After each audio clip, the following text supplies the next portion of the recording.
righty, we're going to get going. My name is Alex Bartholomew. I'm the CEO of People Stretch Solutions. We are a management consulting firm here in the Washington, D.C. area. Our specialty, among other things, is OKR strategy, leadership, and sales effectiveness. And I'm excited to be talking about psychological safety and the role that it plays when it meets OKRs and how it can make an enormous difference for your employees. I'm excited because I've asked a special guest to join us, friend, colleague, Mimi Mazare from Mirzad Consulting. Mimi, would you do a quick intro just so everyone can learn a little bit more about you? Sure. My name is Mimi Mazrei. I'm one of the principals of Mirzad Consulting. We are corporate culture consultant, and we focus on helping organizations align their objective and key result with their behavior that matters to them to get the result faster and employees enjoy and more excited to come to work. A little bit about my background. I'm by trade a CPA, and my last positions have been Director of Operation, overseeing finance and HR. And I should tell you that over the years, I can't tell you how much I saw money and time is wasted on interpersonal issues. That's why I decided to find a way to better leverage different strengths, skills, and point of view and help employees work better together. And all along, keeping in mind that imperfection is part of who we are as a species, and the reality is that we are prone not to share our mistake or disagree with our boss. And at the end, I just want to share you that at the center and heart of everything that we do is two things. We believe in creating psychological safety and having hard conversations. That's great. That's great. And we're going to have a good conversation today about how OKRs and psychological safety, that nexus. If I could just ask those on the call to go into mute, that'd be really helpful because we're picking up a little bit of one of the key things that we're going to be talking about today is psychological safety, but a webinar can't be executed without producer. Just want to thank Truett Dill, our producer. He's on our staff. So thank you for supporting us, Truett. The other thing that we're hoping for today is Mimi and I like to get questions early and often. So as we go through this, we oftentimes aren't always able to go as deep as we want, but we rely on you asking questions if you need a little bit more depth. So as we're covering material today, please drop your questions in chat, and between Mimi, myself, and Truett, we'll do our best to get to everyone's questions through the program. So let's frame the problem statement, because I think we've all started making our way and we see the light at the end of the tunnel because of the pandemic. We're talking about going back to the office, but the reality is, companies, all over the US and really the world have been struggling with hybrid work environment and how it's left employees. And we ran across these factoids just in terms of where the workforce's mental health is. And so psychological safety was really growing in interest before the pandemic, but I think it's been very difficult to build in a remote environment. So as this conversation is starting to bubble up, I think we want to make sure today to level set for everyone who's joined us. Let's all get on the same page on what is psychological safety. So Amy Edmondson from Harvard Business School, she gets credit for really surfacing this topic, even though it might have been around a little longer under a different name. But I think she gets credit, and she framed it out for everyone in terms of how are leaders creating a safe environment for their employees to take interpersonal risks. That can be risks in being transparent, sharing their thoughts. And so this is something that, especially because of the pandemic, we've seen an interest to really rebuild and help people reconnect. So big topic. Mimi, I know you're very passionate about psychological safety. How long ago did this all start for you? What's your origin story about psychological safety and when it got on your radar? So the first time that I became corporate controller, I was given team of 6 people, and they said it's a very dysfunctional team.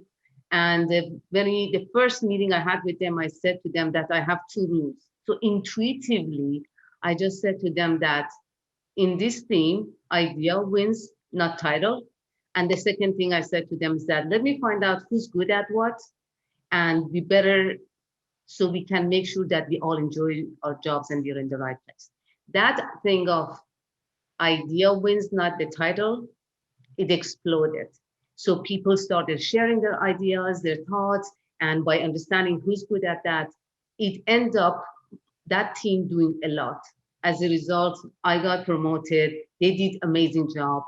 And that was the initial part of it. But later on, fast forward 20 years, during all of our work in culture consulting work, we realized that how critical it is that for any project to succeed, that there is that trust and safety exists, so that people can push back, can bring their ideas, can share their challenges.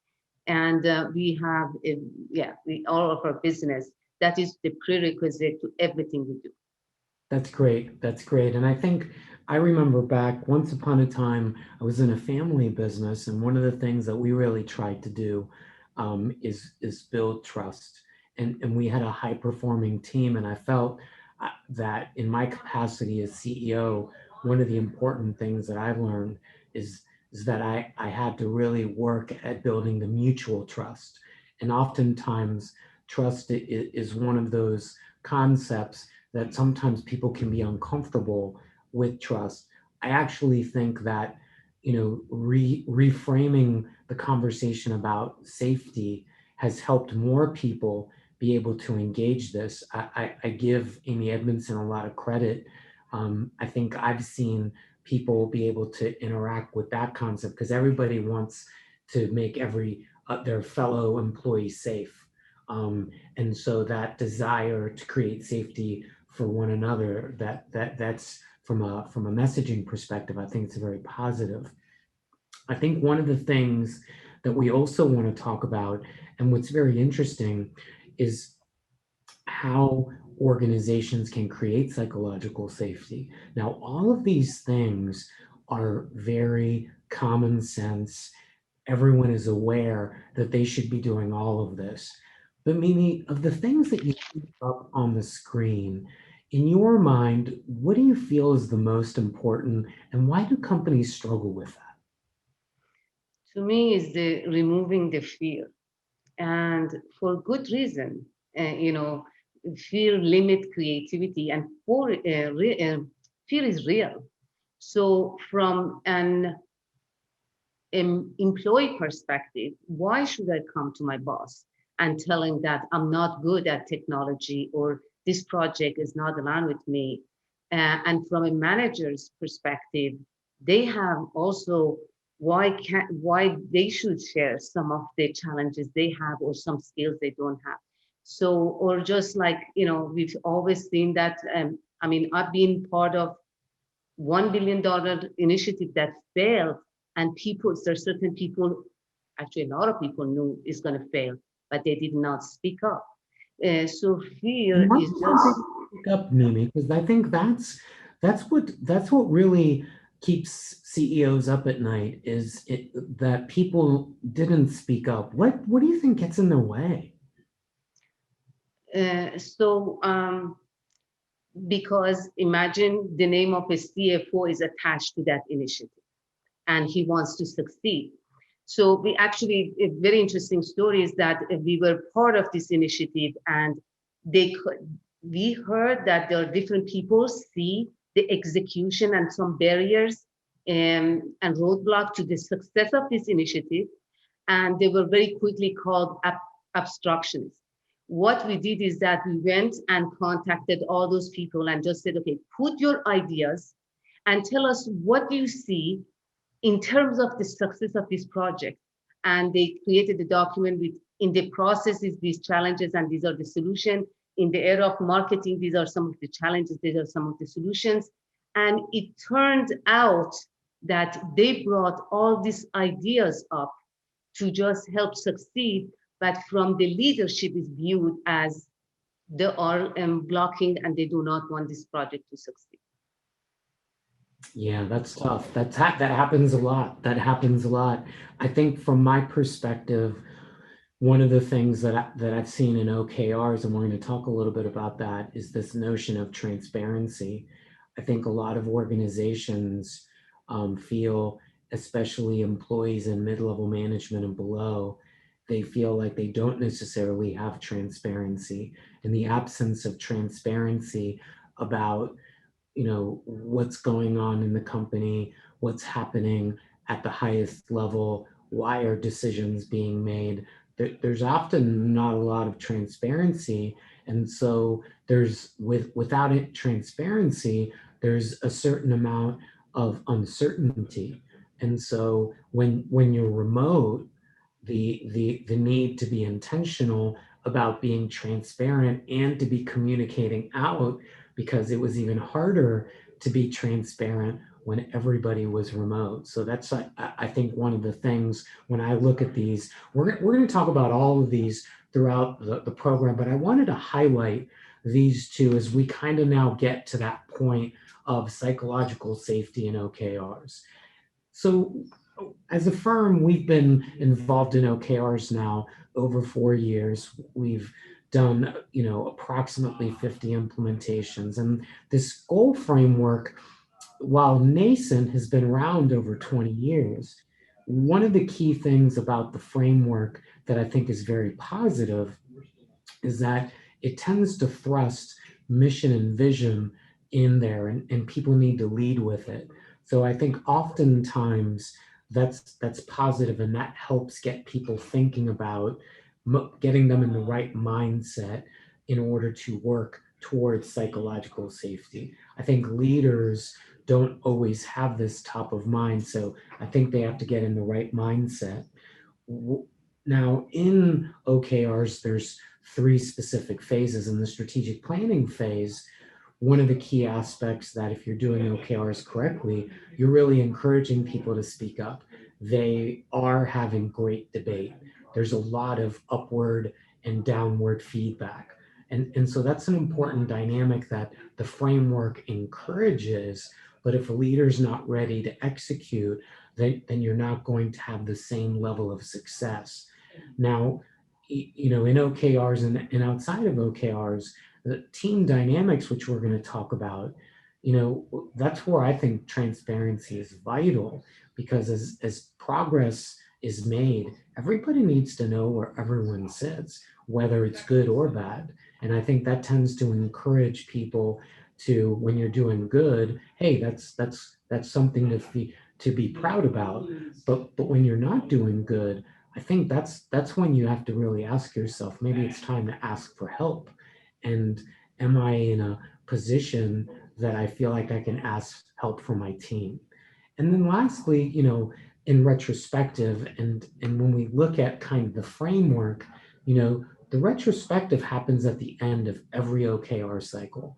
And in that retrospective, we're meant to learn from the wins or celebrate the wins and learn from the losses. And it's really hard to learn from a loss if people don't feel like they're safe. So I think we've kind of, and now that we've done, the number of implementations that we have, this year has been a great year for us, because I think as an organization, we have a much better understanding that early in the cycle, we're trying to encourage leadership teams to be very inclusive, to really, listen for understanding and make people feel heard. And I think oftentimes that was difficult in the pandemic. I think OKRs, especially when you finalize OKRs in an OKR team share, it's your opportunity to really clarify accountability And I think that's the first time in that process where you can encourage people taking risks. And as the quarter, progresses, the power of transparency really starts to show. And Mimi, I know you talked about removing the fear. I think that interaction, when we look at, that interaction between reviews and one-on-ones, I think leaders have to really be proactive in removing the fear.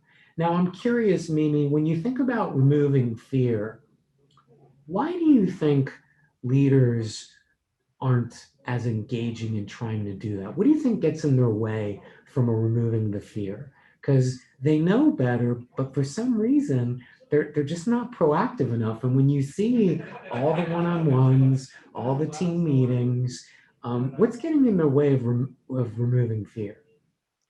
So two of the things that we've seen and has been helpful is that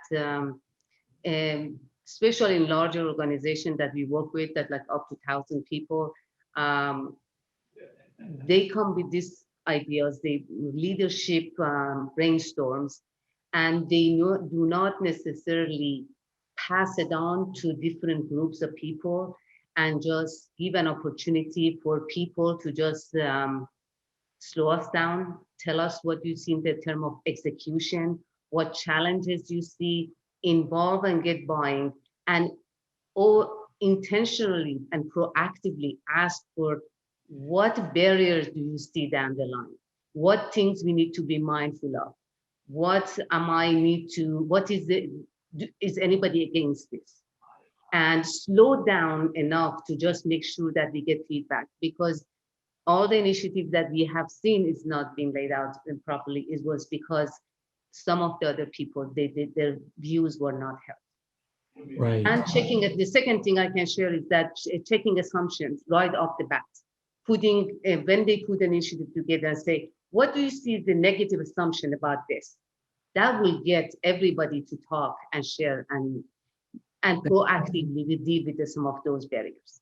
That's great. And so one of the things that I think when we look at, this nexus point of executing OKRs in team reviews and one-on-ones, with OKRs, you get to focus on what matters most.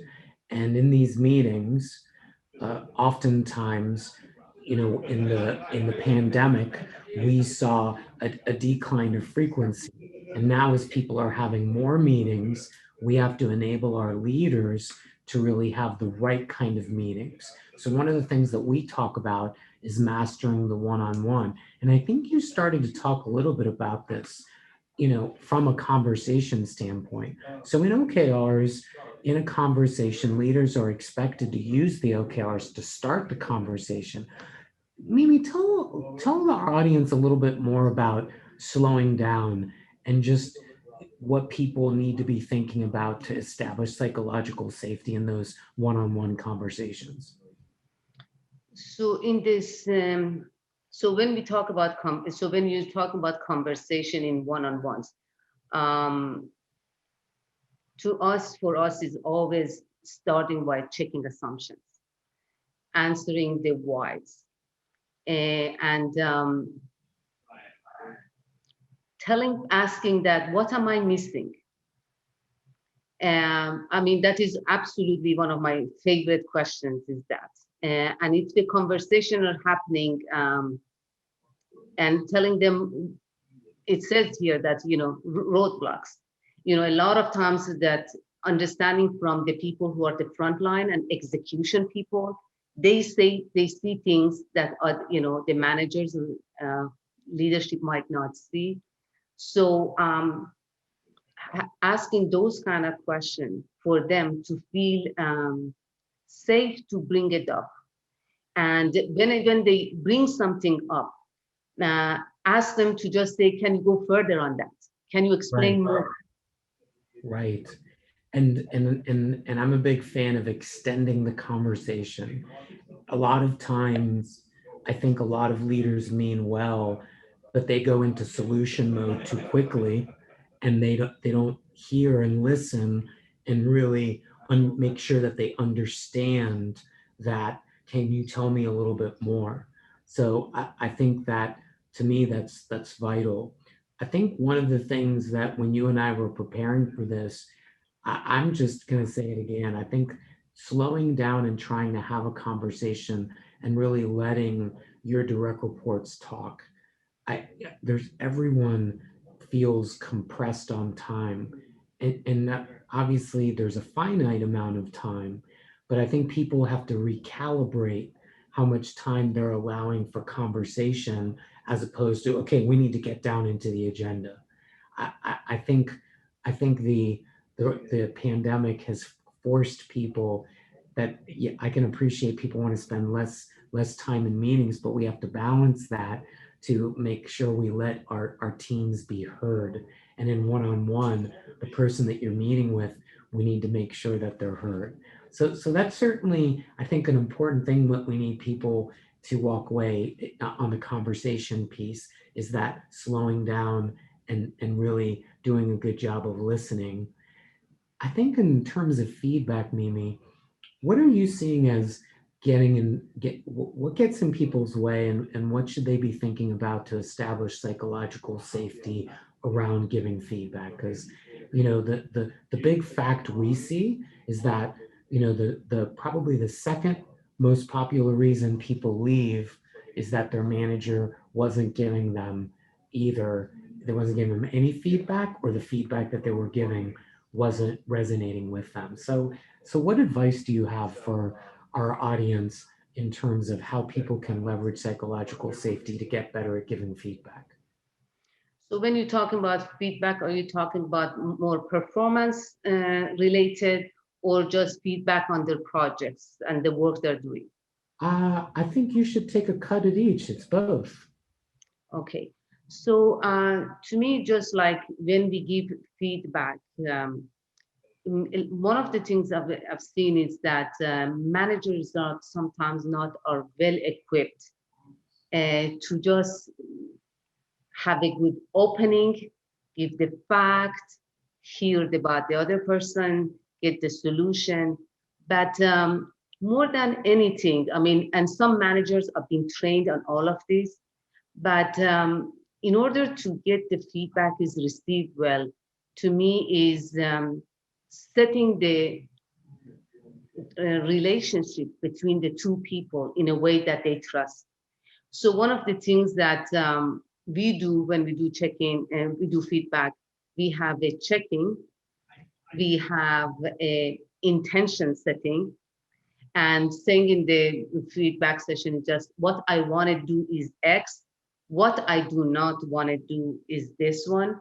These are some of the things that we do with that. One of the things is that getting the other person summarize what they heard, and asking question is that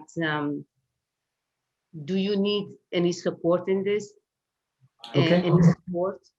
So that's a great way to, certainly, as you give feedback, transition. I think one of the things that you started talking a little bit about that I want to kind of add to is just, I think anytime a leader has to give feedback, especially on the negative side, there's a certain amount of rapport building and intentionality that the leader has to engage. But also, the leader has to really see, is someone in a position to receive the feedback? And so oftentimes, you know, of really seeing, is someone in a position, because if we're going to remove fear, and when it comes to feedback, someone has to be in the right state of mind. If they're not in the right state of mind, the feedback is going to make them more defensive and more fearful. So timing, to me, is oftentimes something that managers and leaders get wrong, because they're just trying to give feedback, check the box. And I think that's probably one of the most common mistakes that I see, that, if I, as a leader and manager, are vested in your success, I need to, every one-on-one, make sure that if I'm going to give you feedback, I need to make sure that you're ready. Now, one of the things I think people also struggle with, how do you leverage psychological safety to get feedback? Because I know a lot of managers, leaders are frustrated that they don't get feedback. Is there anything you can offer our audience in terms of what managers, leaders should be doing in order to get feedback? Okay, so we were working with the CEO of this organization that has 60 people in the finance division. So I give you a specific example. So one of his biggest challenge when he brought us to his department is that no, I keep asking people, I'm in charge of innovation for the entire organization, but nobody give me ideas. So we worked with the leader and we made him understand that his body language, the way he asked questions was vague. His body language is a little bit scared people. Although if once you get to know him, he's the nicest guy. You want to go get a beer with him. He's really fun. But whenever he was, especially because he's frustrated, anytime he had quarterly meeting and said, "I want to hear your opinion about this initiative," and nothing.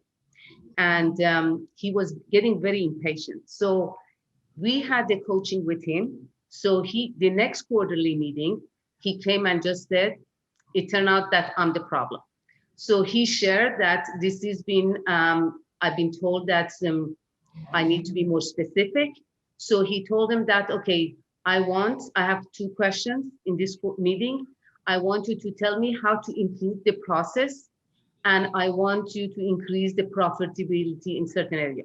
And in the meeting, we told them that if you just put a question to 60 people, they will never answer it. So they broke down in groups of 4. He gave a specific question. He used his charm and he was funny. He admitted that partially he was responsible for that.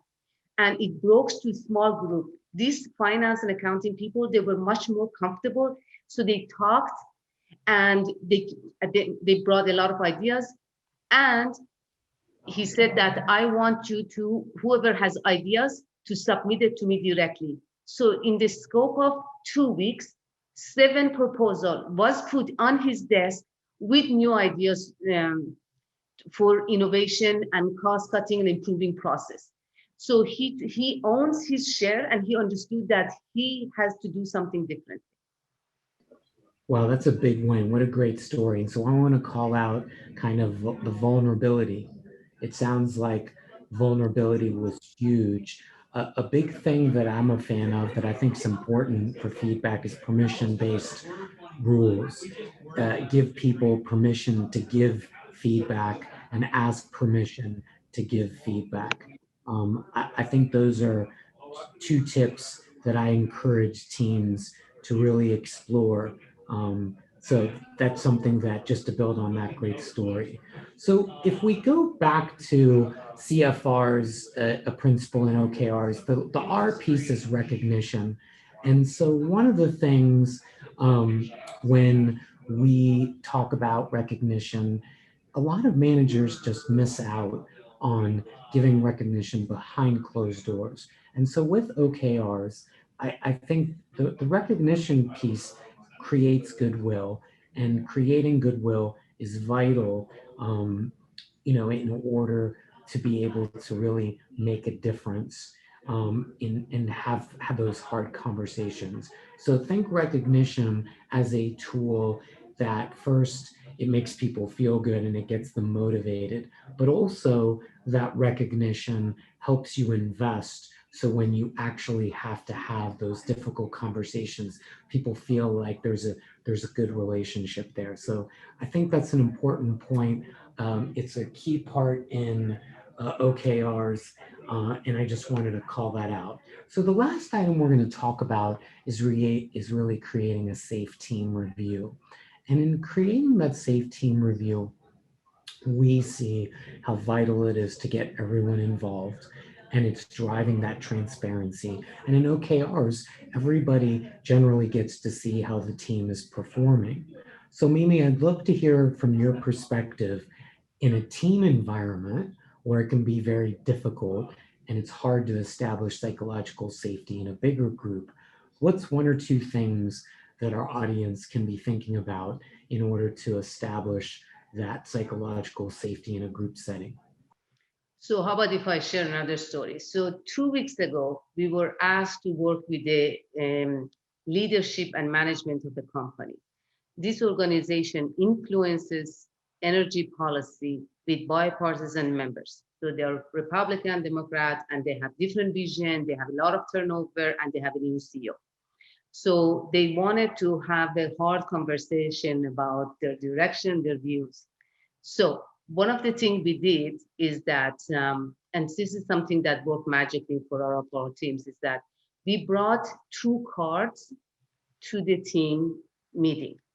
And after some fun games at the beginning to look, people be more relaxed and fun, we said we have a courage card for whoever who speaks up and says something that is hard, and we know that that's very challenging. And we have a fun card for whoever is funny.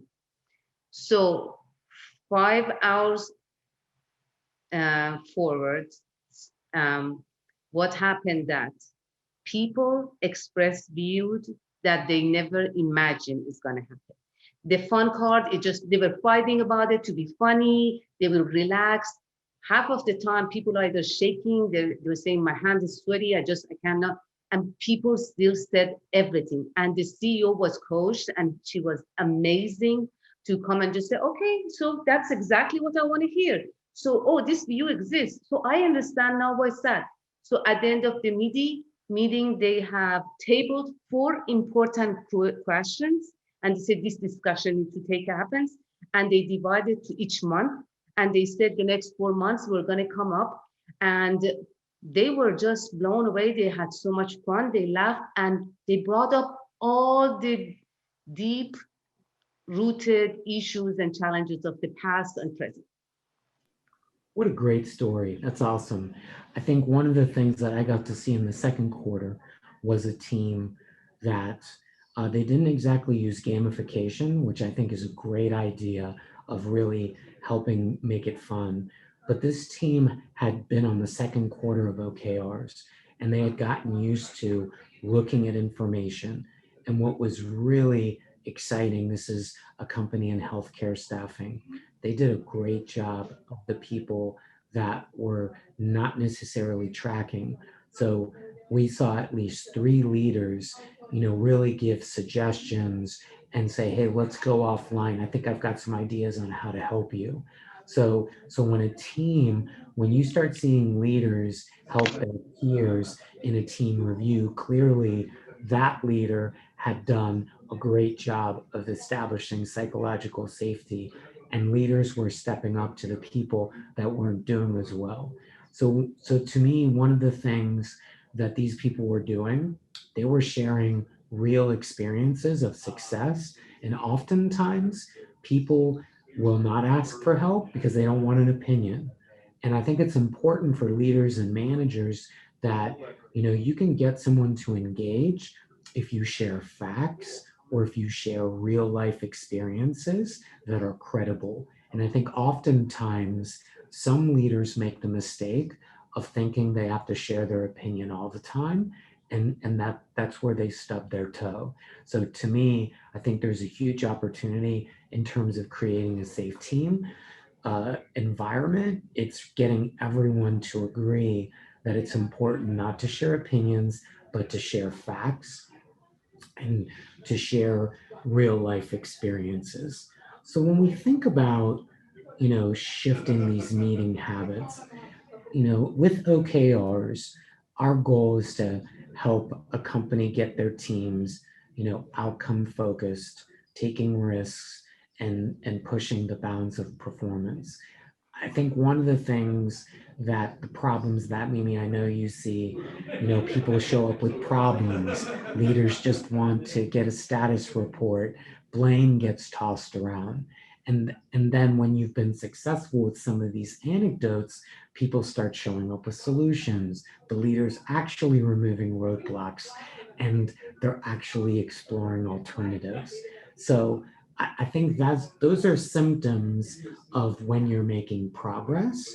And we've got leaders today that I think are struggling with this. So I think if you think about shifting meeting habits, any final thoughts on, for you, Mimi, what's really important to get people, really outcome focused and pushing the bounds of performance using psychological safety?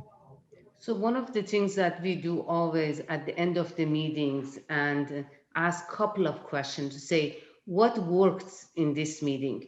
And when people share that, asking them how did it help? Because sometimes those second or third round of questions to better understand that what worked and what was important to people, which invariably always it surprises me what people say that, oh, that was important, or just saying that what we did not do well or what can we do better or differently, and saying it and meaning it, what we're just saying that, where do you see we need to do better? So ending every meeting with this kind of question is, I found it very helpful. That is a wonderful leadership tip to really start changing the dynamics. I think oftentimes, not by not asking for feedback, it's a missed opportunity. So we've covered the topic of psychological safety and OKRs. OKRs are a leading framework that is growing in popularity. And while it's growing in popularity, companies are not going to have the same success if they're not also developing psychological safety to make sure that leadership and management is having the right conversations with the team. So we've got time for Q&A. Truett, I think you shot me a note that we've got one or two questions. Yeah, we have two questions so far. There might be a couple more that roll in though. The first is, what can I do to overcome two employees who continually butt heads in team meetings? Okay, Mimi, do you want to give kind of Sure, how you? definitely. So what I do, I invariably are brought together to deal with teams or individuals who don't get along with them. And what I do is that usually I pull them aside and just say that to each side is that what's the issue, what do you need, and what you feel. These are the three questions that I ask. And then I just go to the other side and say, what's the issue, what you need, what is your help, what you feel. And when I tell them that, okay, I'm going to pass this on to the other person before I do that, what you really think it is. Invariably, there is either they do not do a good job of discussing the issues or they don't know how to say it. Then I bring them together and we put the question in front of them. The problems are a lot less than what they thought. The differences is a lot less. There's sometimes difference of styles. So sometimes having a third party, bringing them together and helping them to see the issue, what they need, what do you feel, and they can very quickly, my experiences is that they come to common ground and they understand the other need. And we need to hold them accountable for a number of sessions so they can come to an agreement to better understand each other. Yeah, that's great. And so I would add, we adopt a similar approach, but what's slightly different in ours is I try to advise people that they're going to have to listen. And an important part of being a member of a team is listening to your fellow team member. And each person's going to get a chance to listen to each other. And we're going to make sure we understand each other before we actually try to find a solution. So first, it's listen. And then let's make sure we understand. And then let's make sure we agree we're ready to move to a solution. Oftentimes, people muddle those things of listening, understanding, and then agreeing to move to the solution. Those three steps, I think, are vital to, making sure that all of a sudden now people have heard each other and they're ready to work together. A lot of times, as adults, if we haven't agreed to work together to resolve something, it's not going to get resolved. So that's a very important mechanical step. Mimi, did you have a follow-up? Yeah, just I wanted to share that my experience of working with people, especially when I unbundle the issues and I understand the emotional component and the real issue component of it. First of all, my understanding always, this is what I've learned up to this day, that emotion and relationship trump any task or any goal and any work. So if we can unbundle this and understand that what is the emotional side there, what's the real issue, and what sometimes a lot of time difference of styles, and sometimes a third party can help them out Yeah, to sort this out a lot faster. That's great. Awesome. Truett, what's our next question? Hopefully that answered the first question. Yeah, I think so.